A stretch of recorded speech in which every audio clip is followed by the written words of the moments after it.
Hello, week 15, and we are still dealing with the mind and all the thoughts that can get us trapped. The body, which can hurt sometimes, and the soul. Don't you know? And what are we doing? We are juggling all three all day, every day. Make sure that your soul is tied to the one who created it.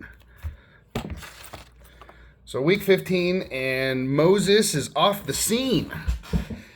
It's kind of cold. God walks him up this mountain and says, "Hey, look, see all of that out there? See all that land? You don't get to have it. Sorry." Yeah, Moses did all the work. He led the Israelites all the way to the promised land. And, because he lost faith and he got cantankerous with God, God was like, all right, cool. You don't get it. Your kids get to have it. It's kind of weird. God even says, Moses, the Israelites are going to screw the pooch on this. They're going to lose sight of me. They're going to worship other gods. They're pretty much going to do everything I told them not to do.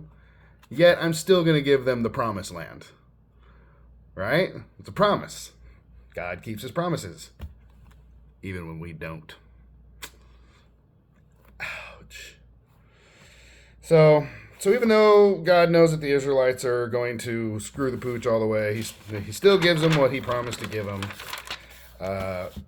Now, I'll say that Moses is the only character in the Bible that is also mentioned in the Quran and the Torah. GTS. Google that shit. So he also dies without ever having an infirmary or like a broken bone. Like he literally goes out just as strong as he came in. You know what I'm saying? Moses was like God's friend. Like talk to him like we talk to each other. So just keep that in mind. So now that Moses is gone, he dies at 120 years of age. Now Joshua gets to head the peeps into the promised land with all the words of instructions that Moses gave him. Joshua is in command. And the first place we're going to sack is Jericho. So Jericho was a walled up city, and, once they figured out that the Israelites were coming, they shut it all down. But that didn't matter.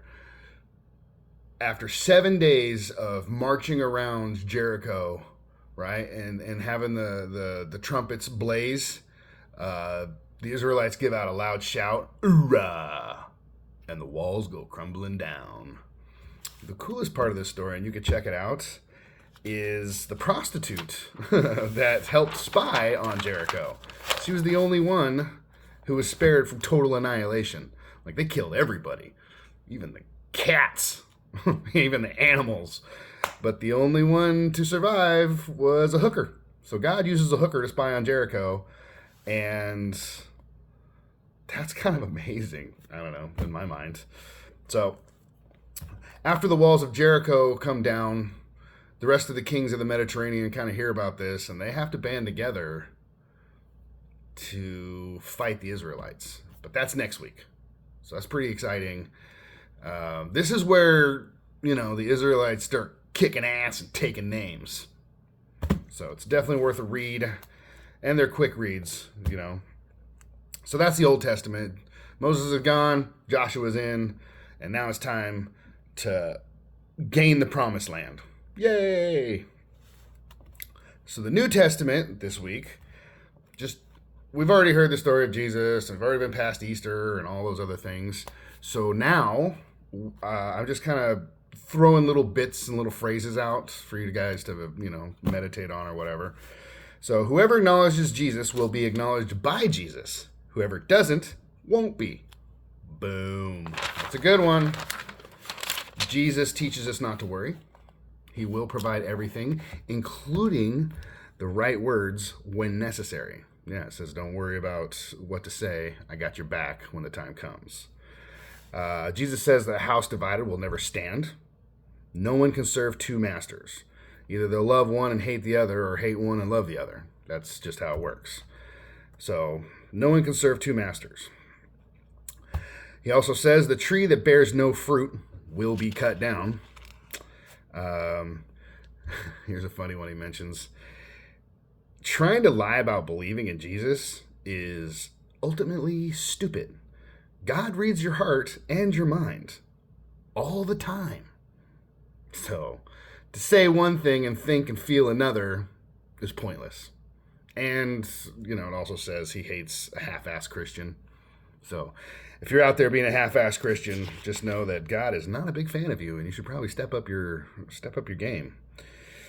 Jesus tells us to be humble all the time. Now, this one, I will admit, it's tough. It's tough to remain humble all the time. Good luck with that. I struggle with that myself. Jesus is a huge fan of finding lost sheep. And he celebrates everyone that he locates. So even if there's 99 sheep over here doing the right thing, living the righteous life, he's more concerned with the one who just can't get right. And he's going to search far and wide. He's going to search far and wide to get you. And then he's going to celebrate that one lost sheep more than the 99 that didn't get lost. And there's a couple parables in there that are definitely worth checking out. I liked them. Maybe you will too. Last but not least, Jesus is coming. Look busy. That's a good one. It actually kind of says that in there. You can read it for yourself. The most important thing is for you to find out for yourself what Jesus is trying to lay on your heart. I know that it's very entertaining, and I will say, week 15, just waking up every morning and spending 10 minutes trying to listen to God, it's life-changing. The things in your life that are bad will be removed, just like the walls of Jericho will fall down, and the things that in your life that are good will be strengthened. And he's going to use you whether you're a hooker or not. So, doesn't matter. If God's got a purpose for you, you're going to do his purpose. And it doesn't matter, what sins, you might be carrying with you during those adventures. So, just read the Bible. Tell me I'm wrong. All right, so there's the Old Testament. There's the New Testament. Kind of excited for next week as the Israelites take the promise. Sometimes you got to take the promise. Sometimes you got to believe. Okay, all the time you got to believe. So let's do the Proverbs of the week. This is a good one. I say that every week. No harm overtakes the righteous, but the wicked have their fill of trouble. The Lord detests lying lips, but he delights in people who are trustworthy. The prudent keep their knowledge to themselves, but a fool's heart blurts out folly.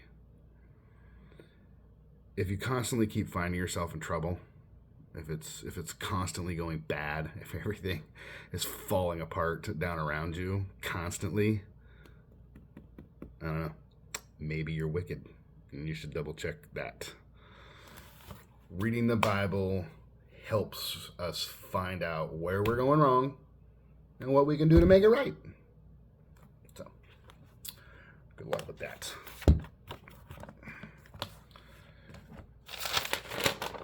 What is love? Lady, don't hurt me. Don't hurt me no more. Love is not envious. Love is not boastful. Love is not proud. Stay humble. Love is not self-seeking or easily angered. It does not dishonor others. Love does not delight in evil. Love does not hold accounts of past transgressions. Love is kind. Love is patient. Love is truthful, protective, trusting, and oh so persistent. Love does not lose hope, especially when there's a dream in your heart. Love will keep pushing that dream, pushing that dream, pushing that dream until it's finally achieved. And the best thing about love, the greatest thing about love, it doesn't fail, even though we do.